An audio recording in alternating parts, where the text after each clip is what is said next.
Sumabit ang ating nahuli ngayon. Sumabit yung bahay ng mga isda. Ha? Sumabit yung ano? May huli. Ayun, meron. Ayun, ang dami. Ayun, ang dami oh. Sumabit. Hindi natanggal.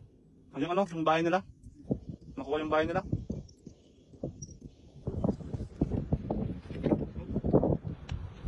Ayun oh. Ang daming huli ngayon oh. Sumabit? Hindi natanggal ko ba? Siguro yung puno yun no?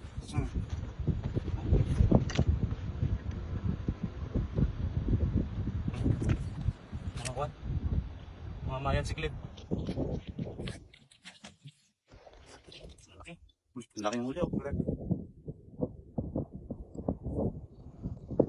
Jackpot.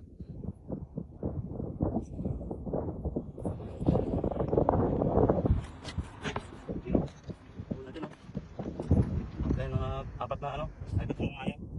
Mayan siglit, sumanda tanong kung anong klase po ng ano nito, klaseng isda. Ayun po ay kawangis ng ano, kawangis po yan ng tilapia.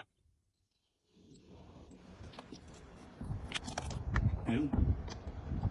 Ito yung tilapia. Ito po yung tsura ng tilapia. Na aruyo. Ito naman yung tsura ng native. Naman. Yan, native po yan. Ito ang native. Ito ang aruyo. Ang aruyo ay ano, malaki ang ulo ano, pagkakaiba nila. Tapos ano naman yung tinatawag na mayansik. Ito yung pampunod natin. Ito yung tinatawag na panak. So, natalagay.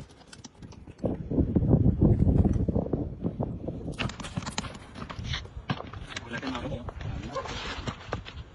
Ito paano napiyayaan tayo. Malaki pa naman size ito. So, natumbahan ako doon. Laki.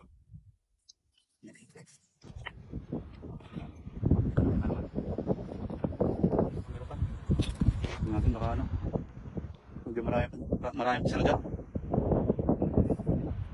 Ito na tanggal mo. Ano yung puno? Puno?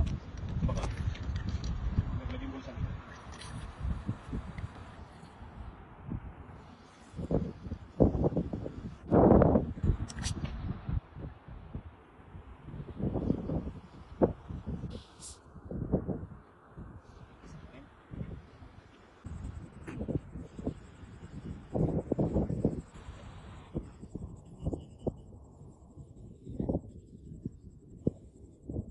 Marin?